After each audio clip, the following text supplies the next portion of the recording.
Kak, ini mau dimulai sekarang atau nanti ya, Kak?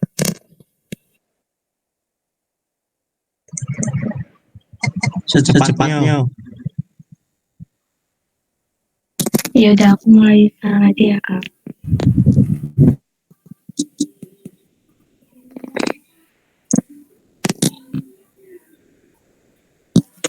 Assalamualaikum warahmatullahi wabarakatuh. Salam sejahtera bagi kita semua. Salam sejahtera bagi kita semua. Puji syukur marilah kita panjatkan kepada Tuhan Yang Maha Esa yang senantiasa melampiaskan rahmat serta hidayahnya, sehingga pada kesempatan kali ini kita masih diberikan nikmat sehat dan nikmat rezeki, sehingga kita dapat berjumpa dalam acara pada siang hari ini dengan keadaan sehat walafiat. Selamat datang dalam event Insightful HMPTI pada siang hari ini. Ada dua materi yang akan disampaikan. Yang pertama berjudul Peluang dan Tantangan Menjadi Programmer yang akan dibawakan oleh Kak Abror Solahuddin, dan yang kedua berjudul Perancangan Website Berbasis Framework CodeNighter 4 yang akan dibawakan oleh Kak Muhammad Rizky Fauzi. Perkenalkan, saya Berliani Rizky sebagai MC yang akan memandu acara pada siang hari ini. Sebelum memulai acara webinar pada siang hari ini, saya akan membacakan susunan acaranya terlebih dahulu. Pertama, pembukaan. Yang kedua, berdoa bersama. Yang ketiga, penyampaian materi. Yang keempat, sesi tanya jawab. Dan yang terakhir, penutup. Sebelum memasuki acara inti, marilah kita berdoa untuk memohon kelancaran acara pada siang hari ini. Berdoa sesuai agama dan kepercayaan masing-masing. Berdoa mulai. Berdoa selesai. Untuk acara selanjutnya yaitu penyampaian materi. Baik, untuk materi yang pertama akan disampaikan oleh Kak Abror Solahuddin. Kepada pemateri, tempat dan waktu saya persilahkan.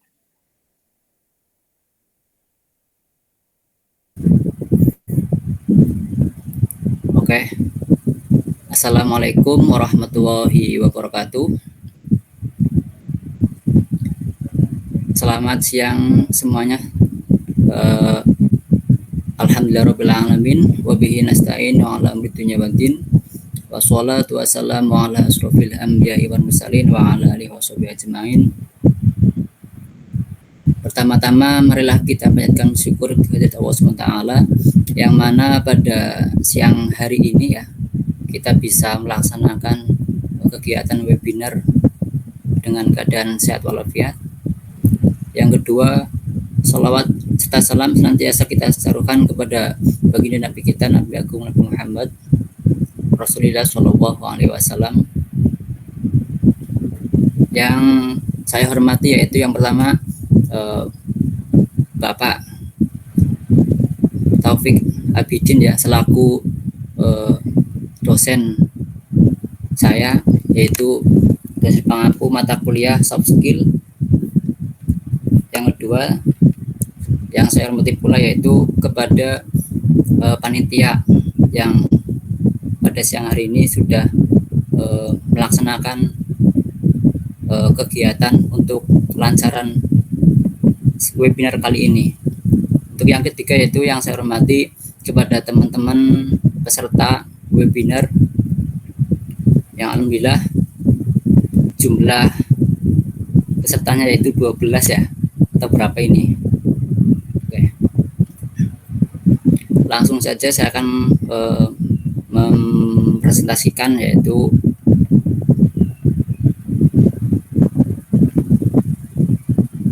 tentang peluang dan tantangan menjadi programmer ya.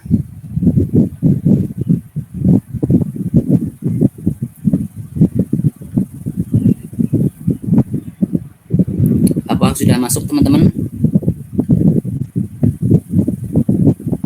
Sudah, Pak.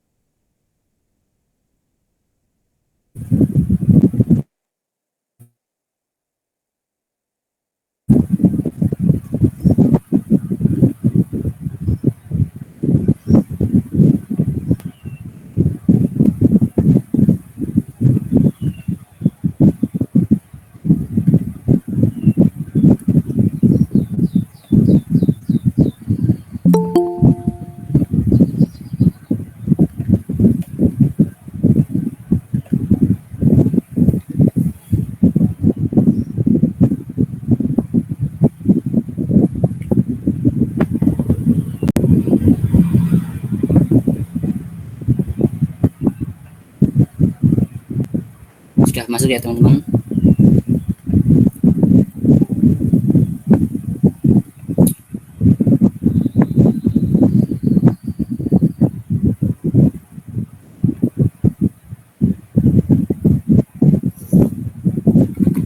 Oke. Pada siang kali ini kita sharing aja ya bersama-sama, atau saling berbagi informasi atau ilmu yang saya dapat atau teman-teman dapat, nanti bisa kita sharing bareng gitu. Bukan karena saya itu apa ya, belum ahli, yaitu langsung saja, yaitu untuk tema webinar saya itu peluang dan tantangan menjadi programmer. Sebelumnya perkenalkan, nama saya Abro Salahuddin. Saya dari semester akhir ya, semester 8, yang alhamdulillah pada semester akhir ini saya bisa bertahan untuk bisa lulus di tahun ini ya.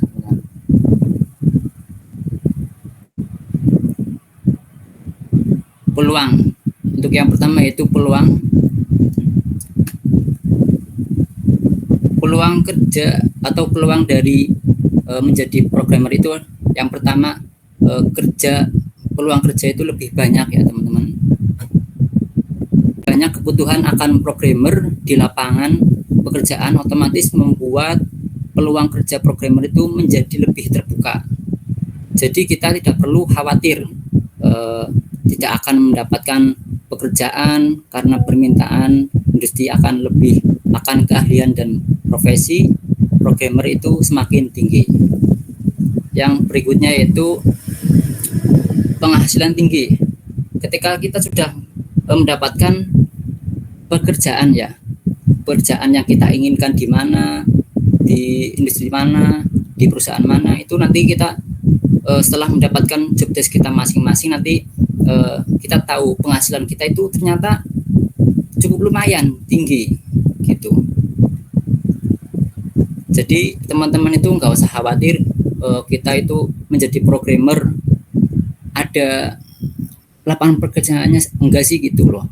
Ternyata banyak peluang kerja menjadi programmer itu, banyak sekali teman-teman, nggak cuma di industri atau perusahaan, dimanapun ada, dan penghasilannya juga itu cukup tinggi ya teman-teman. Untuk yang berikutnya yaitu masa depan lebih menjamin. Ketika kita sudah mendapatkan pekerjaan, penghasilannya tinggi, tentu saja masa depan kita itu lebih menjamin ya, terjamin, karena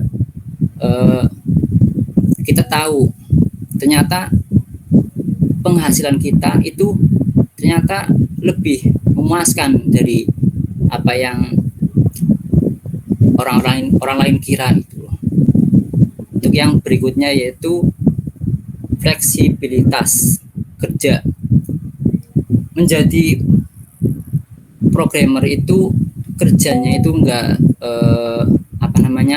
enggak mesti di kantor atau di mana. Itu fleksibilitas teman-teman, kerjanya itu di mana saja bisa, asal kita ada koneksi dari kita ke perusahaan gitu loh.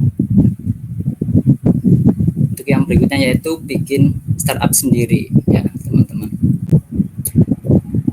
Untuk apa bekerja pada orang lain kalau bisa membangun startup sendiri gitu loh.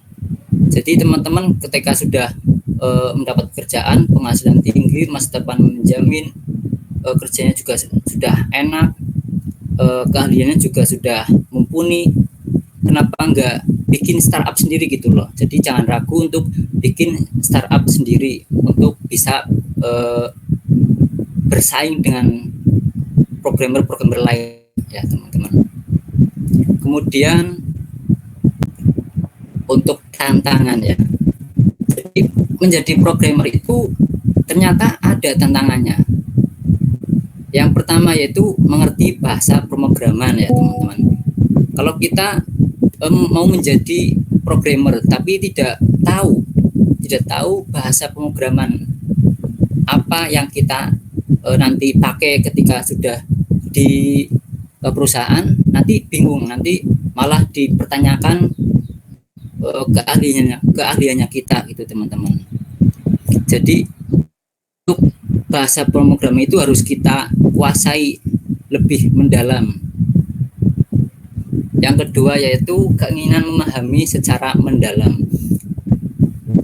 Kita itu sebagai programmer harus mempunyai keinginan untuk memahami apa yang ingin kita kerjakan, atau proyek-proyek yang ingin kita kerjakan itu harus bisa memahami dan mempunyai keinginan lebih dalam gitu. Nanti untuk masalah, untuk kaitannya dengan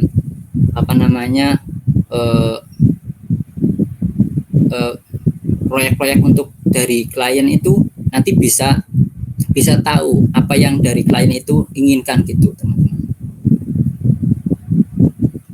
Kemudian memahami fungsi algoritma.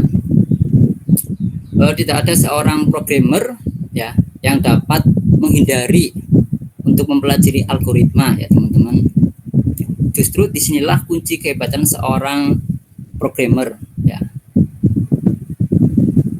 Jadi kita itu harus bisa memahami fungsi algoritma.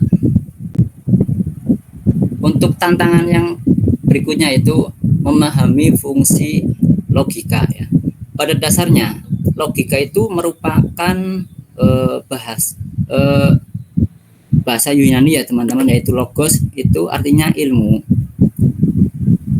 Ini artinya dalam pemecahan masalah itu dilakukan menggunakan langkah-langkah yang logis ya teman-teman. Nanti ketika kita mengerjakan proyek dari klien, nanti kita itu harus bisa memahami dengan logika gitu teman-teman. Kemudian mampu memecahkan masalah. Pekerjaan menjadi programmer adalah pekerjaan penuh tantangan, sehingga memerlukan kemampuan dalam memecahkan masalah. Jadi nanti berbagai masalah akan muncul seputar analisis dan pembuatan setiap jenis aplikasi. Kemudian adalah terbuka menerima kritikan. Jadi ketika kita dapat kritikan, masukan dari teman-teman tim, teman-teman yang lain, kita itu harus terima atau menerimanya dengan lapang dada dan ikhlas, karena untuk kebaikan pekerjaan yang kita kerjakan nantinya teman-teman. Kemudian mengikuti perkembangan teknologi.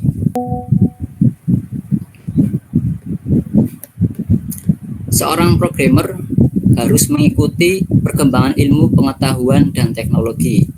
Programmer termasuk dalam profesi yang menggandakan teknologi tinggi. Kenapa? Hal ini karena programmer sangat bersentuhan dengan fungsi-fungsi pemrograman. Kemudian berpikir kreatif. Kreativitas merupakan daya cipta atau kemampuan untuk membuat sesuatu yang baru, teman-teman, dan berguna bagi banyak orang. Contohnya ketika seorang ingin menciptakan aplikasi tertentu, maka diperlukan kreativitas sehingga hasilnya itu memiliki sifat kebaruan dan bukan hanya berfungsi sesuai keinginan, tetapi juga bernilai tinggi.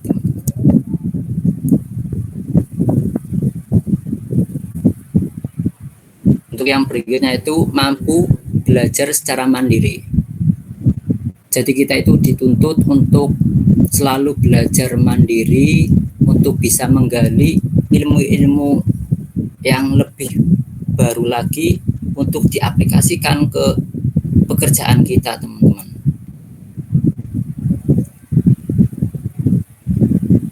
Yang ke-10 yaitu keinginan menggali potensi diri. Penting untuk menyadari bahwa diri kita itu memiliki potensi kekuatan yang perlu dikelola. Perlu upaya untuk menggali hal-hal terbaik, bahkan terburuk pada diri kita yang terdalam. Bagi programmer ini penting untuk menggunakan segala sumber daya yang ada dalam diri kita masing-masing, teman-teman. Kemudian gigih dalam bekerja. Gigih dalam bekerja itu ya mampu bertahan dalam kondisi apapun, ya, merupakan ciri seorang yang bercita-cita menjadi programmer. Gigih dalam bekerja perlu dimiliki seorang programmer. Ya. Kemudian keinginan berinovasi. Keinginan berinovasi itu seorang yang bercita-cita menjadi programmer haruslah memiliki keinginan berinovasi, dalam artian yaitu selalu terbangun dalam dirinya itu keinginan membuat terobosan-terobosan yang hebat, ya, teman-teman, agar nanti aplikasi yang kita bikin itu jadi lebih maksimal dan baik. Kemudian bersikap sederhana. Maksud dari bersikap sederhana itu bukan dari tampilan kita, ya teman-teman, bukan dari tampilan, yaitu agar dapat diterima banyak kalangan, maka seorang yang ingin menggeluti dunia programmer itu perlu memiliki hubungan baik dengan orang lain. Jadi untuk itu perlu memiliki sikap sederhana, yaitu rendah hati, ya teman-teman. Nanti ketika kita sudah bekerja di industri, di perusahaan, nanti kita berhadapan dengan tim-tim atau rekan-rekan yang lainnya, gitu teman-teman. Keingintahuan. Seseorang yang ingin menjadi programmer itu harus memiliki rasa ingin tahu yang tinggi. Rasa ingin tahu berfungsi untuk mendorong dengan kuat keinginan mempelajari atau mencari sesuatu yang sifatnya baru. Juga berfungsi untuk meningkatkan keterampilan yang sudah ada. Untuk tantangan berikutnya yaitu memahami bahasa Inggris. Ya. Saat ini tuntutan untuk bisa berbahasa Inggris itu sangat tinggi, teman-teman. Hal ini karena berbagai kepentingan selalu saja bersentuhan dengan bahasa Inggris, ya teman-teman. Kemudian memahami cara kerja komputer, ya sangat lucu nanti ketika kita sudah bekerja di perusahaan, bagaimana cara kerja komputer itu yang paling dasar itu gimana, itu nanti kita malu. Jadi teman-teman harus bisa memahami apapun cara kerja komputer yang paling dasar atau yang belum kita ketahui. Memahami matematika, walaupun tidak menguasai secara baik matematika sebagaimana ahli matematika, minimal seorang programmer itu familiar dengan operasi matematika seperti pengurangan, pembagian, perkalian, dan penjumlahan, teman-teman. Kenapa? Dalam proses pekerjaannya, programmer itu akan bersentuhan dengan operasi matematika, teman-teman. Kemudian keinginan menjadi programmer handal. Harus ada keinginan yang menggebu-gebu dalam hati untuk menjadi programmer. Ini penting sebab menjadi programmer itu penuh dengan tantangan. Ya. Kemudian mampu bekerja secara tim. Bekerja sebagai programmer itu biasanya terlibat dalam proyek tertentu. Untuk itu, setiap programmer harus mampu bekerja dalam tim. Karena penting di dalam tim itu berbagai karakter manusia itu ketemu dalam satu irama pekerjaan. Memahami big data dan jaringan internet. Programmer harus memahami karakteristik dan struktur data yang besar, cepat, dan kompleks. Mampu membaca source code. Seorang programmer itu perlu menjunjung tinggi kejujuran dan kepercayaan. Hal ini sangat penting karena biasanya programmer itu memegang kunci rahasia atau source code dalam mekanisme kerja sistem dalam perusahaan. Untuk tantangan berikutnya, suka melakukan riset. Dalam diri seorang programmer itu harus terdapat keinginan kuat untuk melakukan riset. Hal ini karena membangun sistem dari sebuah aplikasi itu juga merupakan riset. Oleh karena itu, alangkah lucunya jika seorang yang ingin menjadi programmer namun mencoba menghindari kegiatan penelitian. Kemudian memahami cloud computing. Dalam profesi programmer harus paham apa yang dimaksud cloud computing. Cloud computing itu berkaitan dengan pemanfaatan data center yang berasal dari komputer-komputer kapasitas besar. Kemudian mampu melakukan multitasking, teman-teman. Melakukan beberapa pekerjaan dalam satu waktu itu membutuhkan komitmen dan kekuatan fisik. Dalam profesi programmer itu penting untuk dipahami. Karena apa? Otak komputer itu tidak sama dengan manusia. Komputer mampu melakukan berbagai macam pekerjaan walaupun pada waktu yang sama. Dalam multitasking itu setiap pekerjaan saling terkait, teman-teman. Kemudian mampu melakukan debugging. Ya.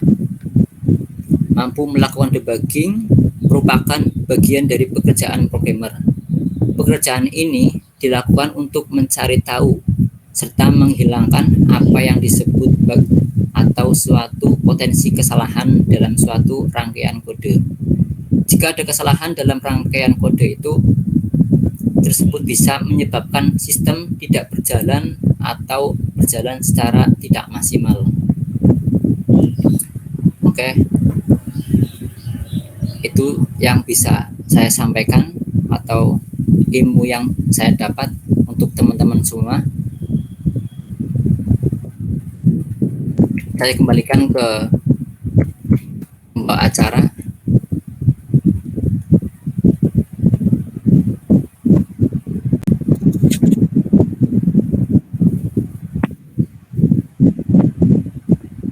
Baik, terima kasih untuk Kak Abrar atas materi yang disampaikan. Untuk sesi selanjutnya bisa sesi tanya jawab atau mau langsung dilanjut sama pemateri kedua?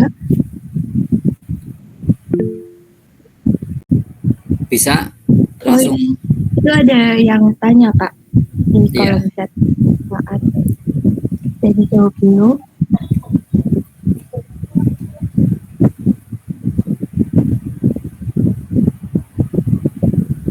Menurut kakak ya, seberapa penting gelar sarjana bagi seorang programmer?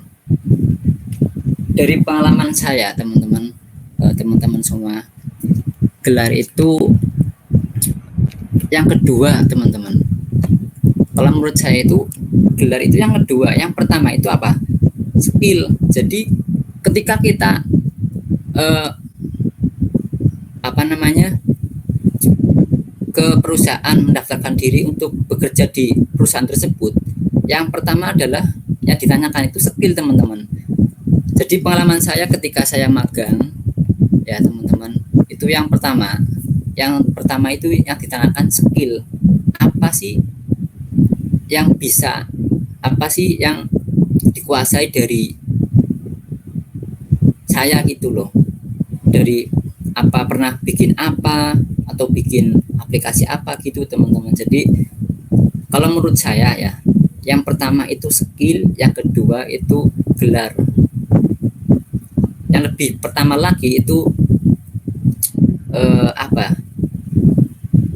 apa namanya jaringan, apa namanya, teman dari perusahaan, channel lah intinya gitu, teman-teman. Jadi ketika kita ada yang kenal di perusahaan atau kita punya teman di perusahaan, itu jadi lebih apa namanya, meringankan kita untuk bisa lolos di perusahaan tersebut, teman-teman gitu. Jadi yang pertama itu, yang kedua skill itu harus dikuasai, yang ketiga baru gelar, teman-teman. Itu menurut saya.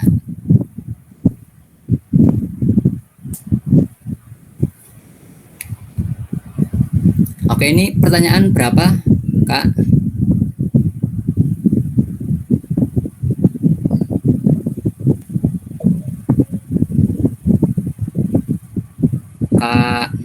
Kak panitia, ini pertanyaan di... Ya, barangkali masih ada yang mau bertanya lagi.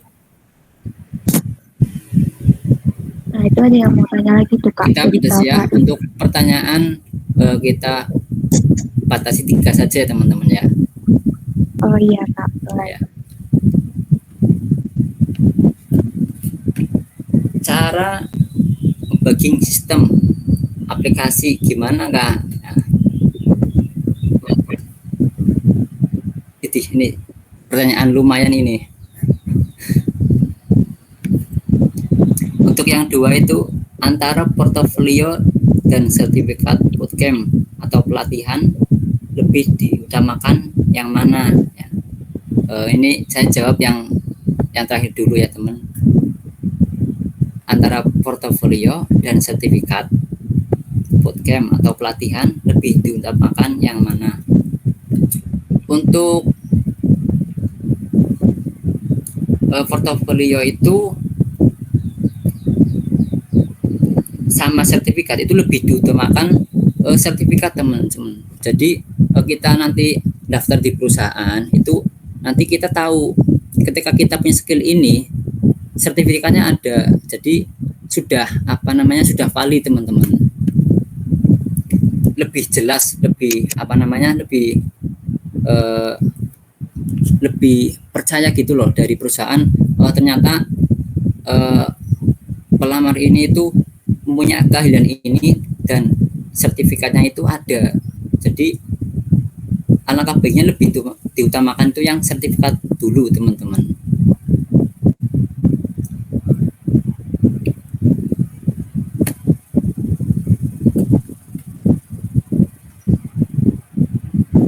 Sudah berapa ini, Kak? 3 ya.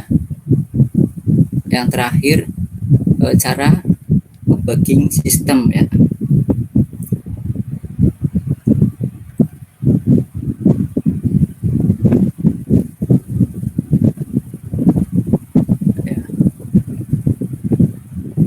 Cara ngebugging sistem atau aplikasi gimana? Cara ngebugging itu gimana? saya itu belum pernah apa namanya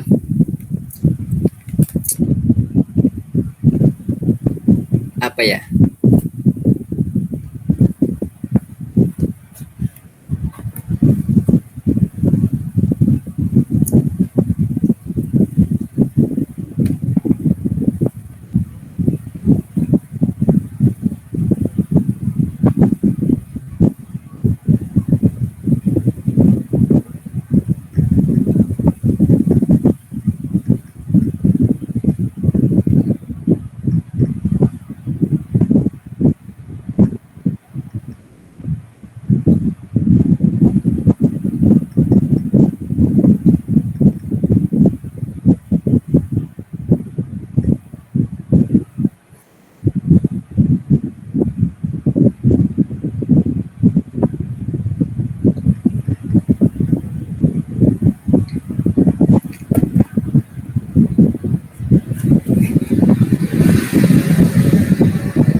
untuk cara mengatasi ngebugging ya teman-teman, itu karena saya belum berpengalaman, jadi gimana ya,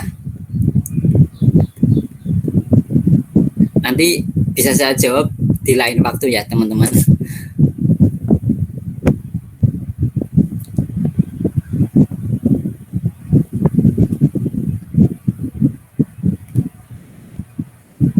Gimana Mbak, siapa tadi, panitia?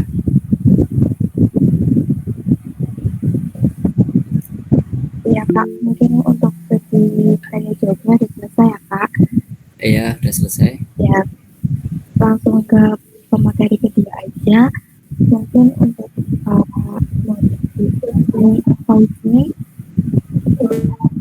bisa mulai presentasi dengan tema perancangan website berbasis framework CodeWriter 4.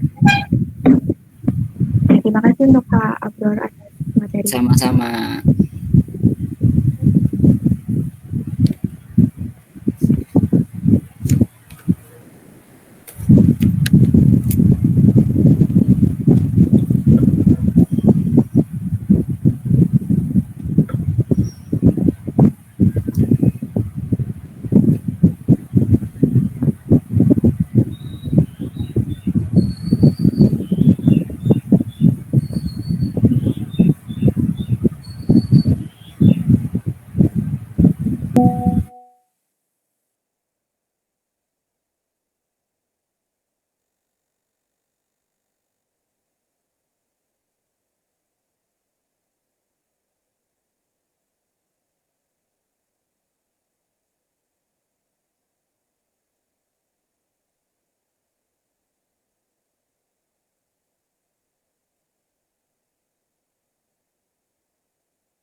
Assalamualaikum warahmatullahi wabarakatuh.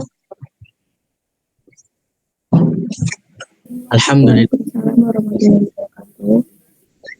Alhamdulillahirabbil alamin. Hamdan syakirina hamdan naimin hamdan yuafi namahu yukafi masidah. Ya Rabbana lakal hamdu kama yanbaghi li jalali wajhika wa li 'azimi sultanik. Amma ba'du. Tama-tama mari kita panjatkan puji dan puji syukur kita, alhamdulillah, di puasa kita yang terakhir ini ya teman-teman. Atau besok masih puasa apa enggak? Ya intinya di lebaran lah, perpegan menjelang lebaran kalau istilah orang-orang Jawanya itu, kita masih bisa berkumpul di acara seminar Zoom ini. Yang kedua, saya mau mengucapkan terima kasih kepada dosen pembimbing saya, dosen pembimbing mata kuliah soft skill, dan sekaligus dosen wali saya sendiri selama satu kuliah saya mau selesai dari semester 1 sampai semester 9 yang telah membimbing saya menjadi dosen wali saya yang mengarahkan saya yaitu Bapak Taufik Abidin, Sarjana Pendidikan Magister Komputer. Yang ketiganya lagi, saya di sini akan menjelaskan tentang materi webinar saya yaitu tentang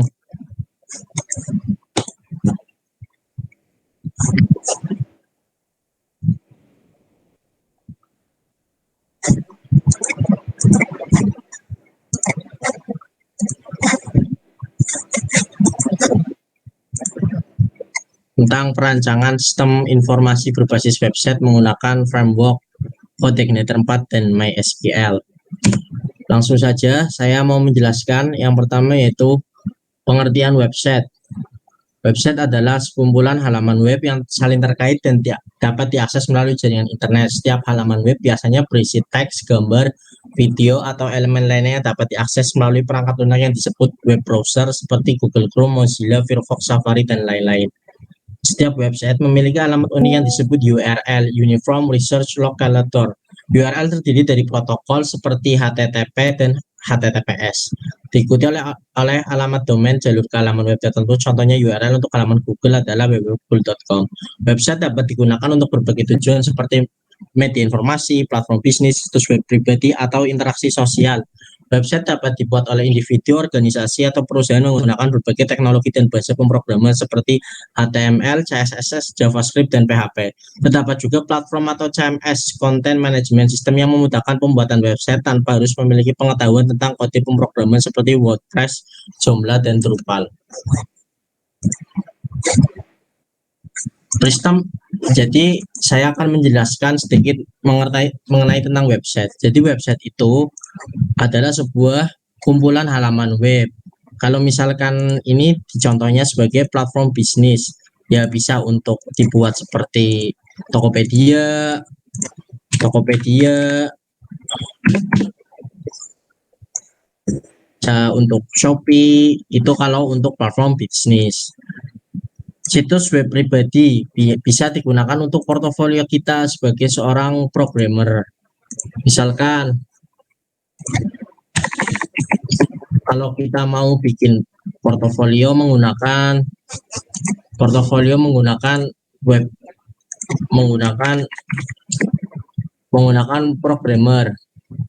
Ya, jadi kalau ini saya contohkan, itu teman saya itu ada yang bikin, ini bukan saya sendiri. Kalau misalkan teman-teman mau bikin website itu tentang portofolio kita untuk magang, untuk bikin CV. Jadi itu seperti ini. Kurang lebih bisa kita cantumkan keahlian kita seperti apa. Kalau ini programmer, ya tentang keahlian kita. Kalau yang tentang fashion designer, ya disesuaikan. Setiap website itu mempunyai bahasa pemrograman yang seperti HTML, CSS, JavaScript, dan PHP. Lanjut ya, nanti apa itu JavaScript, apa itu PHP, nanti kita akan jelaskan di bawah. Yang keduanya lagi adalah prinsip sistem informasi.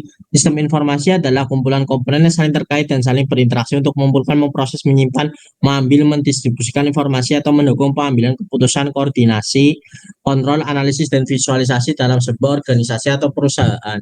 Sistem informasi biasanya terdiri dari hardware, software, tata prosedur, dan orang-orang yang menggunakan sistem tersebut. Contoh dari sistem informasi yang umum digunakan adalah sistem informasi manajemen SIM untuk mengelola informasi bisnis dan keuangan, sistem informasi pemasaran untuk mengelola informasi pemasaran dan penjualan, sistem informasi sumber daya manusia SDM untuk mengelola informasi karyawan dan tenaga kerja, serta sistem informasi produksi untuk mengelola informasi produksi dan manufaktur. Sistem informasi juga dapat dikembangkan khusus untuk keperluan tertentu seperti sistem informasi perpustakaan, sistem informasi akademik, dan lain-lain. Jadi kalau ada website itu, komponen yang paling keduanya itu tentang sistem informasi, teman-teman.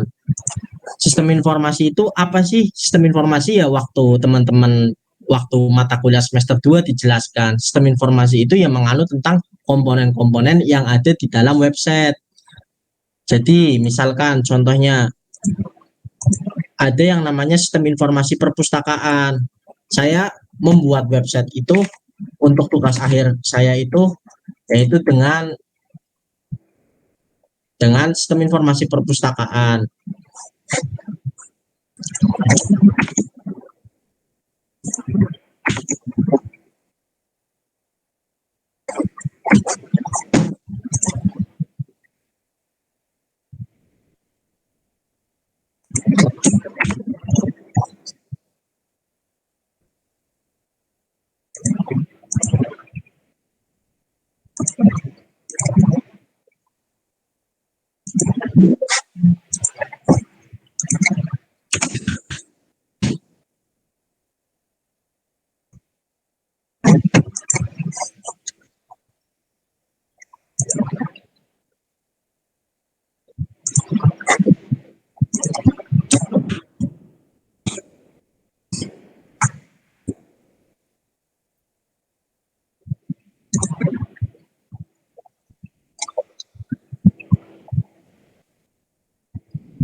Nah, jadi sistem informasi itu ada yang namanya sistem informasi perpustakaan, sistem informasi akademik. Kalau sistem informasi akademik itu tentang sinau. Ini mohon maaf, mungkin karena ininya Lola, jadi saya nggak bisa presentasi pakai mata TA saya. Terus sistem informasi akademik dan lain-lain. Kemudian pengertian PHP, lanjut yang ketiganya pengertian PHP. PHP adalah Hypertext Preprocessor adalah bahasa pemrograman di server yang digunakan untuk mengembangkan aplikasi web. PHP adalah bahasa pemrograman open source, artinya kode sumbernya tersedia untuk dilihat, dimodifikasi, dan didistribusikan oleh siapa saja. PHP pertama kali dibuat oleh Rasmus Ledroff, yaitu ilmuwannya tahun 1994 dan telah dikembangkan ditingkatkan sejak itu. Bahasa pemrograman ini sangat populer dalam pengembangan web bersama dengan bahasa-bahasa seperti JavaScript, Python, dan Ruby. Beberapa utama dari PHP adalah kemampuan untuk bekerja dengan HTML, dukungan, dan berbagai jenis database, dan kemudian untuk diperluas melalui penggunaan modul dan eksistensi. PHP dapat digunakan dengan banyak server web termasuk Apache, Ning, dan Microsoft HS. PHP sering digunakan untuk mengembangkan sistem manajemen konten CMS seperti WordPress, Drupal, dan Joomla. PHP juga digunakan untuk sistem web e-commerce, forum, situs jaringan sosial, dan berbagai jenis aplikasi web lainnya. Bahasa pemrograman ini server yang digunakan untuk mengembangkan aplikasi web dinamis. PHP memungkinkan berkembang untuk membuat halaman web yang dapat berinteraksi dengan pengguna, menampilkan data dari web page, mengirim email, dan melakukan berbagai tugas lainnya. PHP adalah bahasa pemrograman yang open source yang berarti kode sumbernya dapat diakses dan dimodifikasi oleh siapa saja. Bahasa ini sangat populer di kalangan pengembang web karena mudah dipelajari, mudah digunakan, dan menggunakan banyak fitur yang berguna dalam pengembangan web seperti koneksi database, manipulasi string, proses form, dan masih banyak lagi. Itu lanjut yang ke bawahnya yaitu mengenal PHP 7. PHP 7 adalah versi terbaru dari bahasa pemrograman server side. PHP dirilis pada tahun 2015 dan menawarkan peningkatan kecepatan dan performa yang signifikan dibanding dengan versi sebelumnya. Beberapa fitur PHP antara lain meningkatkan kecepatan dan performa. PHP memberikan kecepatan hingga 2-3 kali lipat dibandingkan dengan PHP 5.6, terutama karena penggunaan Z-Engine. Deklarasi tipe versi PHP sebelumnya memungkinkan untuk menggunakan tipe data dan dinamis, tetapi PHP 7 memperkenalkan deklarasi tipe yang memungkinkan programmer untuk menentukan tipe data spesifik dari suatu variabel. Null connecting operator. Operator ini memungkinkan programmer untuk melakukan pengecekan null value secara singkat. Peningkatan dukungan terhadap sintak baru. PHP juga menyediakan dukungan terhadap sintak baru seperti anonymous class, tipe hints, dan set home, tipe declaration.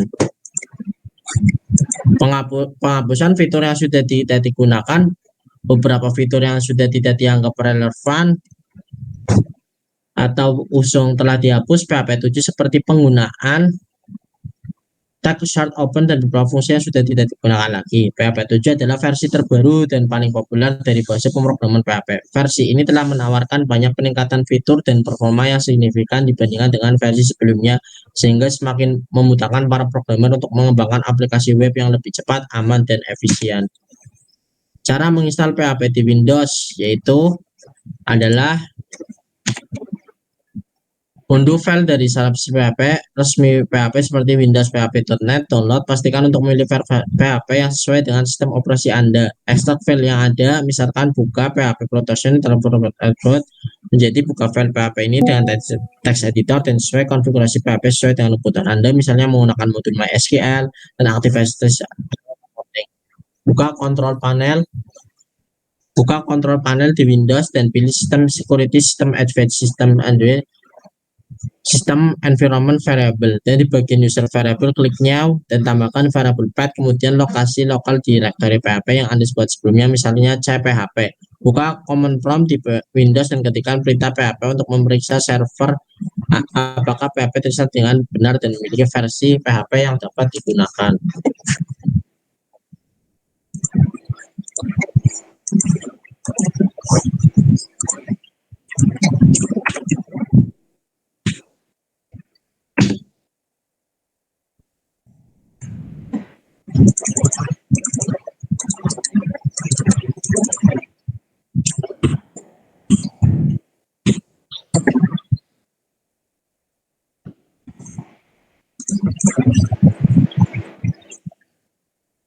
Oh, bisa.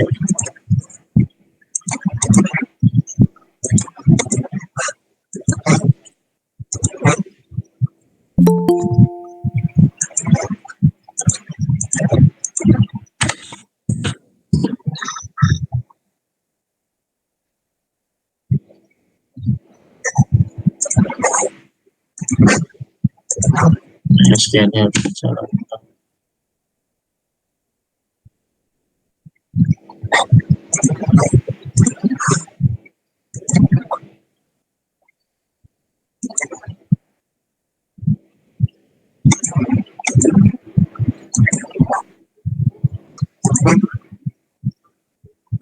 Nanti teman-teman.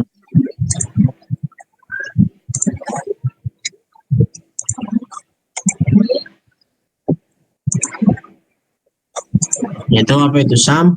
SAM adalah singkatan dari X untuk apapun yang cocok, Apache, MySQL, PHP, dan Perl. Ini adalah perangkat lunak bebas dan open source yang memungkinkan Anda untuk mengatur lingkungan pengembangan web lokal pada komputer Anda sendiri. Dengan menggunakan SAM, Anda dapat mudah menginstal dan mengkonfigurasi server web, Apache, database, MySQL, dan bahasa pemrograman PHP pada komputer Anda sendiri. Ini membuatnya sangat berguna untuk pengembangan aplikasi web lokal karena Anda dapat menguji aplikasi Anda sebelumnya, mempublikasikannya secara online. SAM juga mendukung file dan berbagai alat pelindung lainnya. Cara install SAM.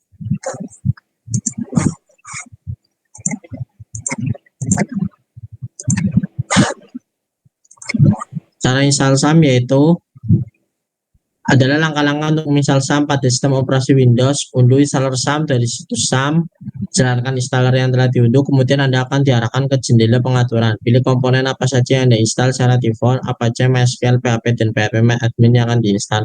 Tentukan lokasi di mana SAM akan diinstal secara default. SAM akan diinstal di folder SAM. Pilih opsi Binami for SAM jika Anda ingin menginstal aplikasi web siap pakai seperti WordPress atau Drupal. Klik tombol next dan tunggu proses instalasi selesai. Setelah proses instalasi selesai, jalankan SAM dari source pada desktop Anda. Jadi yang pertama itu kita masuk, saya akan menjelaskan tentang cara menginstal SAM-nya dulu. Jadi kita masuk ke websitenya. Nih, kemudian nanti download teman-teman. Nanti kalau ada, sesuaikan dengan Windows-nya. Kalau saya pakai Windows 11 berarti 64 bit. Kalau teman-teman yang pakai Windows 8 ya mungkin bisa pakai size yang lebih kecil. Kemudian download, nanti akan masuk ke dalam local disk C. Nanti akan masuk ke dalam sini local disk check, kemudian kita masukkan foldernya. Jadi dalam SAM ini ada yang namanya MySQL, ada yang namanya htdocs, ada yang namanya htdocs. Lanjut.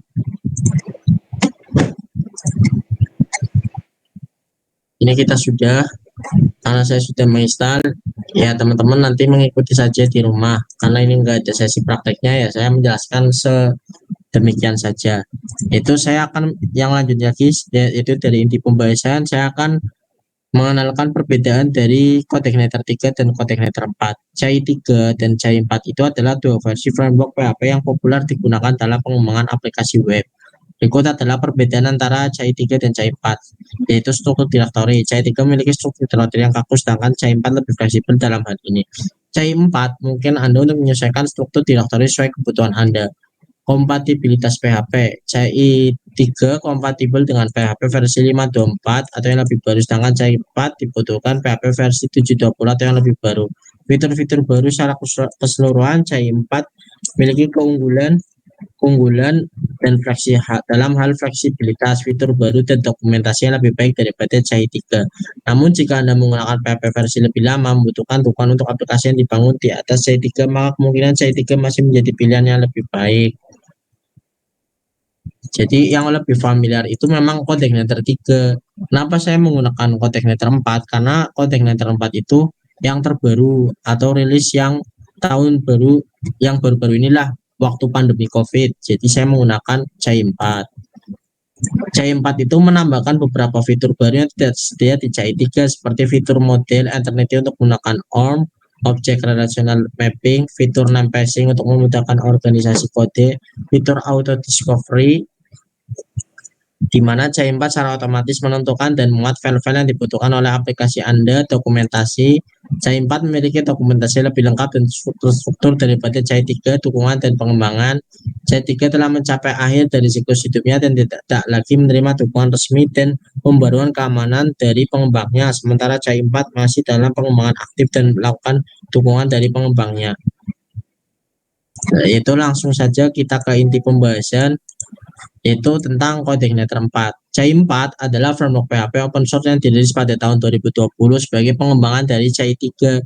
CI 4 dibangun dengan fokus pada kinerja yang lebih baik, fleksibilitas, dan kemudahan pengguna. Berikut adalah beberapa fitur konsep utama dalam CI 4, yaitu MVC, Model View Controller Pattern. CI 4 mengikuti pola desain MVC yang memisahkan logika aplikasi menjadi 3 bagian terpisah, yaitu model, view, controller. Ini membantu mempercepat pengembangan aplikasi dan memudahkan peliharaan kode. Composer, CI 4 menggunakan Composer untuk mengelola dependensi pihak ketiga dan proyek Anda. Composer dalam manajer paket yang populer yang memudahkan penggunaan dan peliharaan paket. Instalasi CodeIgniter 4, langsung saja kita masuk ke websitenya. Saya akan menjelaskan cara menginstalnya.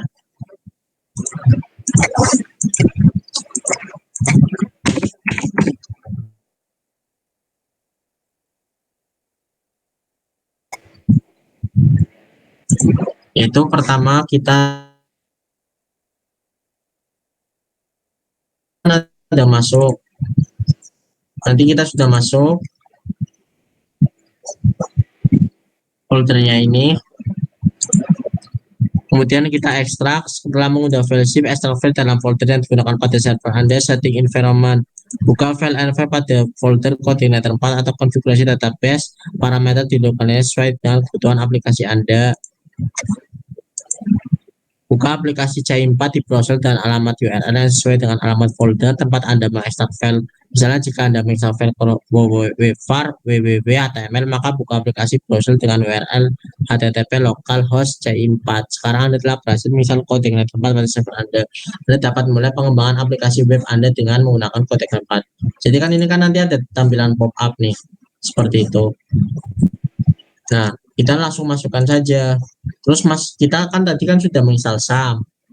Ini nanti kita sudah menginstal SAM. Nanti kita masukkan ke dalam folder ini SAM, kemudian masuk ke htdocs, kemudian CI 4-nya kita pastekan di sini. Nanti sudah masuk. Ini karena SAM saya mungkin lagi error, akhirnya nggak bisa dilihat teman-teman.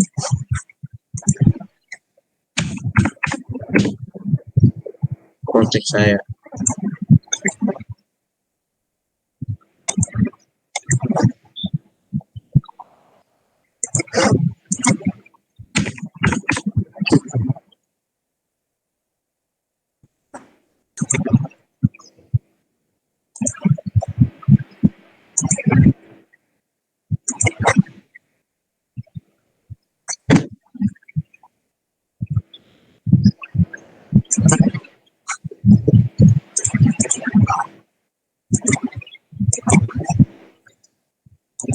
Ya, langsung saja wis kepada intinya saja ya.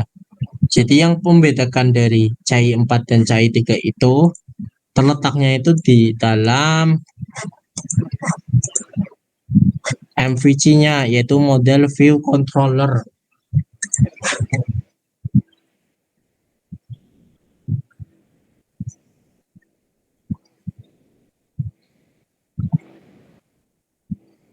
View. Jadi kalau di CHAI 4 itu ada yang namanya icon, kemudian di PHP-nya itu nanti terletak untuk mengaturnya itu di controllernya. Kayak misalkan admin, page controller, dashboard itu dimasukkan ke sini.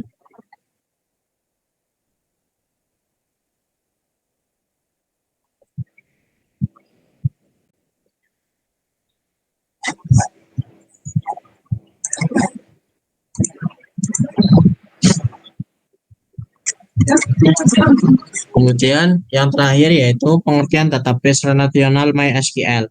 Database relasional adalah kumpulan item data dengan hubungan yang telah ditentukan sebelumnya. Berbagai item ini disusun menjadi satu set tabel dengan kolom dan baris. Tabel ini digunakan untuk menyimpan informasi tentang objek yang akan dipresentasikan dalam database. Jadi nanti ketika nanti masuk ke dalam database. Database-nya itu namanya PHPMyAdmin, teman-teman.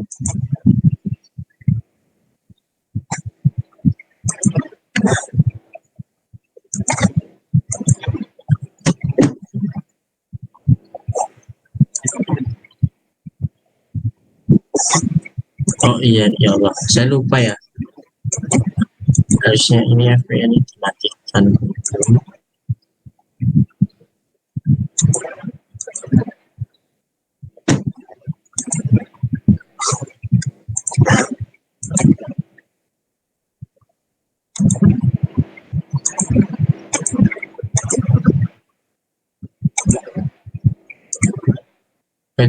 Intinya masuk ke dalam localhost di PHPMyAdmin ini saya nggak bisa mempresentasikan, mungkin karena laptop saya habis error, jadi SAM-nya nggak bisa kebuka.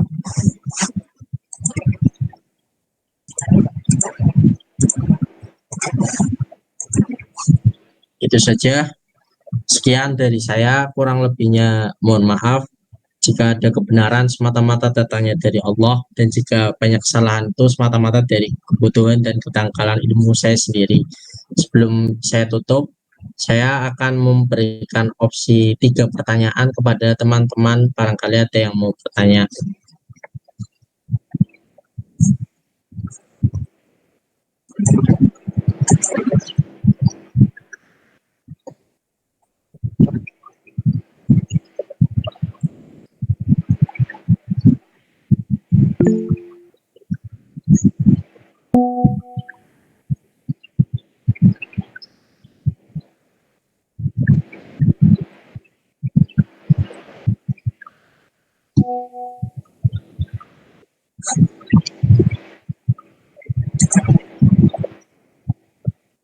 Apa perbedaan PHP dan bahasa pemrograman lain seperti Python atau JavaScript? Ya, ini dari Mas Doni Caya. Saya akan menjelaskan tentang apa itu perbedaan PHP, perbedaan PHP dan bahasa pemrograman seperti Python atau JavaScript.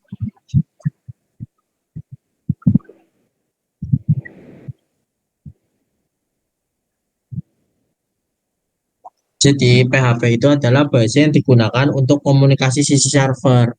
Jadi kan gini ya Mas, kalau misalkan kita sudah ngoding itu nanti akan masuk. Nah, untuk masuk ke dalam codingannya itu, dalam tampilan websitenya itu, nanti PHP ini berfungsi untuk menjembatani antara codingan programan kita, sintaksnya itu, dengan website yang kita masuk, website yang kita bikin.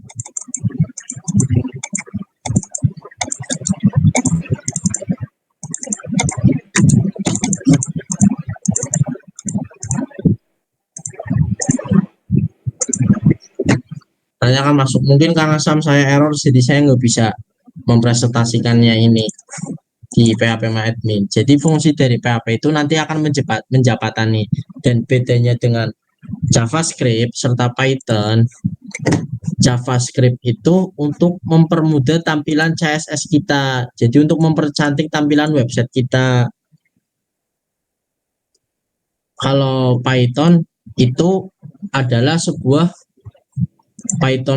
sebuah bahasa pemrograman. Jadi kalau misalkan kita mau bikin website itu kan ada yang namanya framework atau bahasa pemrograman. Itu udah pernah kita pelajari waktu semester 4. Saya dan Mas Doni itu kan satu kelas itu waktu di buku Vina. Ada yang namanya framework menggunakan Laravel, ada yang menggunakan CI, ada yang menggunakan Flutter. Kalau framework itu jantung dari website itu sendiri. Kurang lebih sih seperti itu. Apakah jawabannya sudah cukup memuaskan?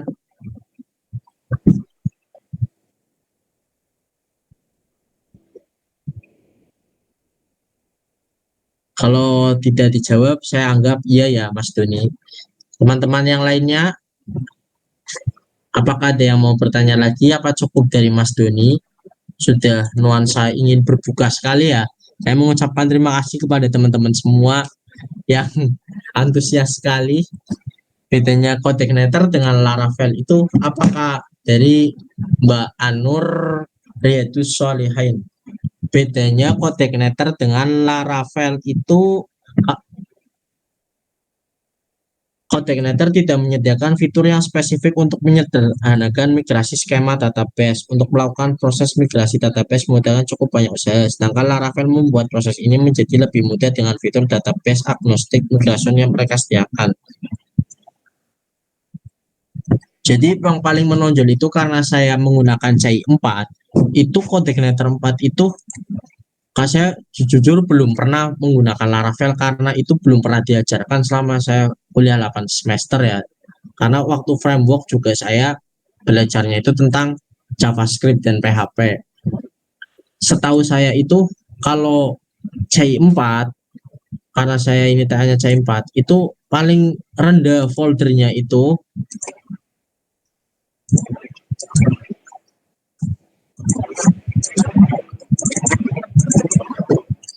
kalau misalkan tadi habis di download ya,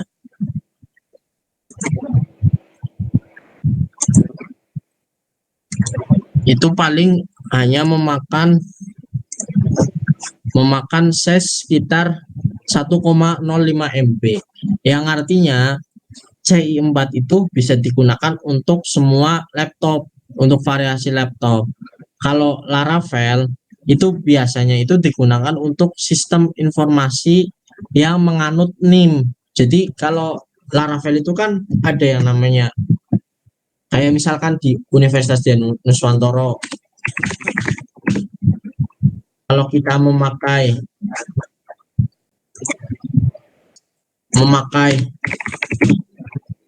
ini NIM, di sana itu NIM-nya itu pakainya angka ini teman-teman, angka prodi B11 itu prodi 2019 itu tahun masuk, terus kemudian ini NIM mahasiswanya. Jadi kalau Laravel itu framework itu berfungsi untuk membuat seperti ini, B11 2019. Misalkan kita klikkan lagi teman saya ini Dwi Ayu Lestari. Nanti itu yang membuat sistem ini itu dari framework Laravelnya. B11 2019, B12 2021, B11 2020. Biasanya itu Laravel itu digunakan untuk framework seperti kampus-kampus untuk memasukkan data-data dari mahasiswa. Lah kalau CI4 biasanya untuk menggunakan website-website biasa. Itu sih yang setahu saya itu seperti itu. Apakah jawabannya cukup memuaskan? Pak Anur Riyadus Shalihin.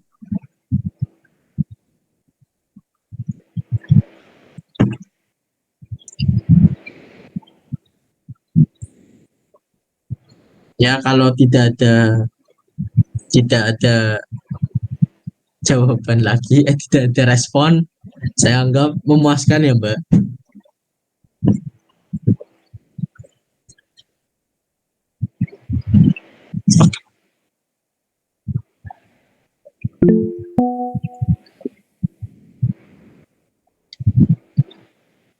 Ini sudah.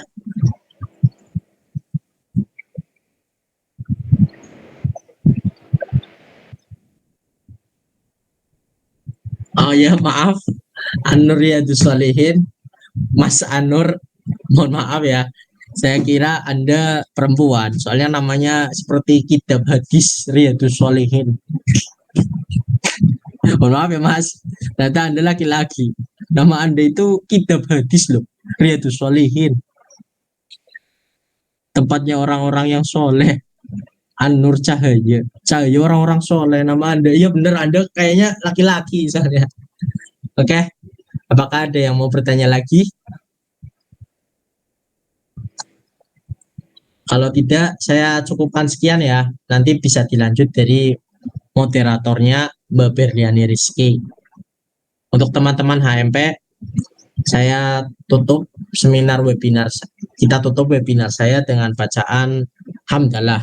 Alhamdulillahirabbil alamin. Semoga materi yang saya sampaikan tentang CI4 ini ada manfaatnya. Wabillahi taufiq wal hidayah. Wassalamualaikum warahmatullahi wabarakatuh. Waalaikumsalam warahmatullahi wabarakatuh.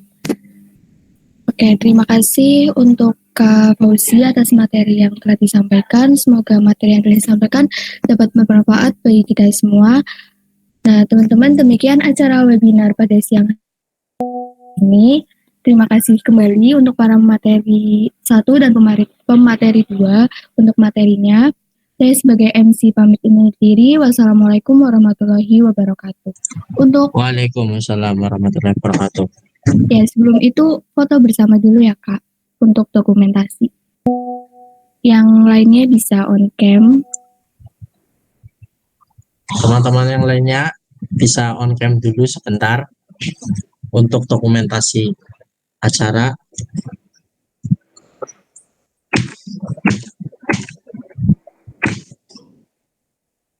Mas Anur Riyadus Shalihin, Mas Afrian Sabatiar, dan semua teman-teman HMP dimohon untuk on cam sebentar. Ini yang sudah on cam baru 4 orang. Mas Ahmad Ferry Al-Fauzi,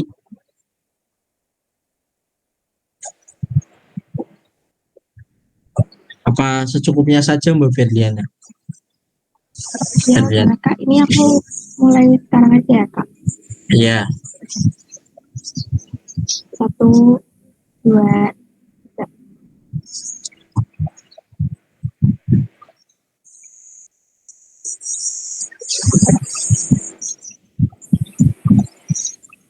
Ya, sudah Kak.